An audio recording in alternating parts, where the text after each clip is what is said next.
रास्ते पर आप महिलाओं को लेकर चलना चाह रही हैं, वो रास्ता कांटों पे चलने के बराबर है, मानती हैं?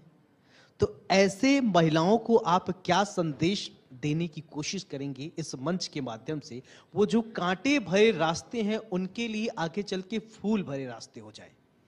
जी, शुक्रिया है इस मंच का, जो मैं सारे देश के महिलाओं से कहती हूँ कि आप किसी से डरने की जरूरत नहीं है, आप अपने आप में सब कुछ हो, आपको कोई भी नहीं डरा सकता। अगर आप स्ट्रांग हो तो 1 लाख मर्दों से भी फाइट कर सकती हो, आपको कोई भी नहीं गिरा सकता। आप एक बेटी नहीं हो, एक देश हो, आप एक महिला नहीं हो, एक देश हो। और मैं यही आपको इस मंच से देना चाहती हूं कि आप महिला हैं, मगर वही दिल, वही आंखें, वही जज्बा, वही खून आपके जिस्म में है जो मर्द कर सकते हैं, उससे बढ़कर काम आप कर सकते हैं। मुझे लोग पहले सताते थे, डराते थे, कहते थे, ट्विटर पे बड़े बड़े एमपीस होने वाले ट्वीट कर देते थे कि रोटी पका लो, नेशनल पार्टी बनाने की क्या जरूरत है।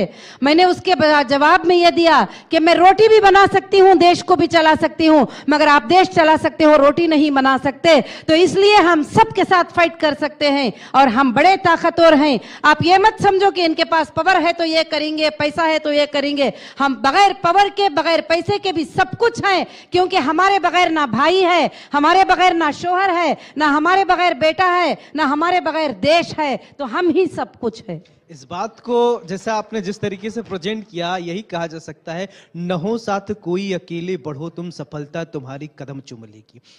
लेकिन एक महिला, और वो भी इस तरीके से आगे बढ़ना, मुस्लिम महिलाओं को और कहां कहां एजुकेशन की जरूरत है, कैसे आप अवेयर करेंगे?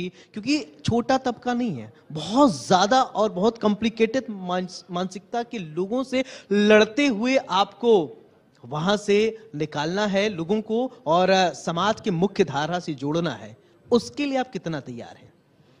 जी, मैंने बहुत शिक्षा दी है। अब मैं जो जरूरत करती हूँ, ये एक शिक्षा जो जरूरी महसूस करती हूँ, मैं माफी चाहती हूँ, आपको बताना चाहती हूँ कि पिछले दिनों से मुझे तरह तरह से सताया गया कि मुझको दबा दिया जाए, और ये किसी और तबके ने नहीं किया।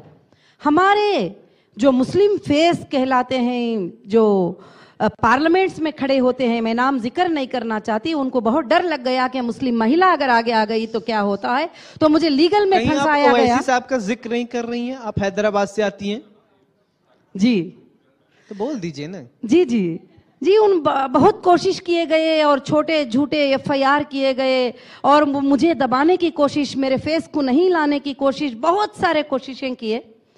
तो मुझे बहुत सारे चीज़ों का, मुश्किलों का सामना करना पड़ा। मैं माफ़ी चाहती हूँ कि नाहक से जब मैं महिला एम्पावरमेंट पार्टी बनाई तो नाहक से मुझे अंदर जेल में रहना पड़ा। आप माफी क्यों मांगती हैं? आपने जब गलती की नहीं है, जब आप महिलाओं को मुझे नहीं, क्योंकि आप यहाँ शिक्षा की बात आ रही है जी, तो बिल्कुल शिक्षा की बात आ रही है, तो मैं ये बात नहीं करना चाहती थी, मगर अभी ये बात बताना जरूरत समझती हूँ कि किस शिक्षा की महिलाओं को जरूरत है।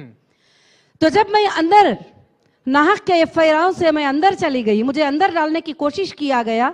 मैं 10 अक्टूबर को तेलंगाना में अनाउंस करती हूं कि मैं ऑल इंडिया महिला एम्पावरमेंट पार्टी की तरफ से 119 सीट्स पे कंटेस्ट करने वाली हूं, तो मैं 14 अक्टूबर को अरेस्ट हो जाती हूं, सिर्फ 3 दिन के अंदर। तो मुझे पता नहीं था FIR किसको कहते हैं, PC किसको कहते हैं, GC किसको कहते हैं, लीगल नॉलेज क्या है। तो फिर मैं अंदर जो है लॉ पढ़ना शुरू कर ली और मैं क्रिमिनल एक्ट्स पढ़ना शुरू कर ली, क्रिमिनल बुक्स पढ़ना शुरू कर ली। फिर मैंने आने के बाद में हीरा लॉ एसोसिएट को मैंने फॉर्म किया और मैंने देखा कि कई महिलाएं वहां पर अंदर इनोसेंट हैं, वो बाहर निकल नहीं सकते ही, उनको लीगल कोई नॉलेज नहीं है। तो मैंने लीगल पे काम किया, उन महिलाओं के लिए वकील को रखकर हजार फाइन बनना होता है, 2-2 साल अंदर रहते ही मैंने उनको बाहर निकाला। तो अब मैं जो शिक्षा की जरूरत महसूस करती हूँ देश के अंदर, जिस शिक्षा की कमी महसूस करती हूँ, वो लॉ की कमी महसूस करती हूँ। आज हमारे देश में जजेस विटनेस की कमी है, इस वजह से करोड़ों के केस पेंडिंग पड़े हुए हैं। आज हमारे देश में लॉयर्स की कमी है, जिसमें हमारे बच्चों को लॉ की नॉलेज नहीं है। आज हमारे देश के हर बच्चे को जो है लॉ की नॉलेज देना जरूरी है, भले वो ये क्लास क्यों ना हो, 5th क्यों ना हो, 6th क्यों ना हो। मैं चाहती हूँ सारे कॉलेजेस में 5 मिनट लॉ के लिए टाइम दे, उनको बता दे कि देश का लॉ क्या है और वो देश का, हिंदुस्तान का कॉन्स्टिट्यूशन क्या है। मैं इस पर जरूरी समझ गई। अब मैं डिजिटलाइज वाइज हर महिला को यह शिक्षा देना चाहती हूँ। आप महिलाओं को यही संदेश देना चाहती हैं, वक्त बर्बाद करने वाले को वक्त बर्बाद करके छोड़ेगा, हालातों पे छोड़ने वालों को हालात ही न छोड़ेगा। इसलिए घर से निकलिए, आगे बढ़िए और मजबूती से, दृढ़ इच्छा शक्ति से अगर आप आगे बढ़ेंगे तो आप सफलता जरूर। बिल्कुल, आप सच पर हैं, आप हक पर हैं, आप कभी पीछे मत जाइएगे। इस मर्द ने सता दिया, मैं अब क्या करूंगी।